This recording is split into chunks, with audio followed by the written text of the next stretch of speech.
కనుక ఈ dormant account వచ్చేసి ఎవరైతే మోర్ దెన్ 2 years గనక వారి అకౌంట్ లో ట్రాన్సాక్షన్స్ చేయకుంటే కనుక అది వచ్చేసి డార్మెంట్ అకౌంట్ లోకి వెళ్ళిపోతుంది ఫ్రెండ్స్. దీంట్లో మేజర్ గా ట్రాన్సాక్షన్స్ ఏదైతే కన్సిడర్ చేయరో బ్యాంక్ సంబంధించిన ఛార్జెస్ కలెక్ట్ చేయడం కానీ, లేదా బ్యాంక్ వచ్చేసి వారి బ్యాలెన్స్ ఉన్న దానికి క్రెడిట్ ఇంట్రెస్ట్ వచ్చిన ఇంట్రెస్ట్ అమౌంట్ కానీ బ్యాంక్ ట్రాన్సాక్షన్స్ కిందకి కన్సిడర్ చేయరు ఫ్రెండ్స్.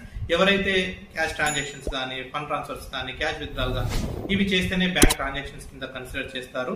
ఈ ట్రాన్సాక్షన్స్ కనుక లేకపోతే కనుక ఇనాపరేటివ్ కానీ డార్మెంట్ అకౌంట్ లో కానీ వెళ్ళిపోయే ఛాన్సెస్ ఉంటుంది ఫ్రెండ్స్. ఈ డార్మెంట్ అకౌంట్ ని యాక్టివేట్ అంటే రెగ్యులరైజ్ చేసుకోవాలంటే కనుక కస్టమర్ వచ్చేసి సంబంధిత బ్యాంక్ కి వెళ్ళి ఒక రిక్వెస్ట్ లెటర్ తో పాటు అతని ID proof and address proof రెండు ప్రొవైడ్ చేయాల్సి ఉంటుంది ఫ్రెండ్స్. ఆ అడ్రస్ వచ్చేసి ఏదైతే ప్రీవియస్ గా ఉన్న అడ్రస్ తో మ్యాచ్ అయ్యేలాగా ఉండాలి. ఇన్ కేస్ లేదంటే కనుక మళ్ళీ కొత్తగా అడ్రస్ అప్డేట్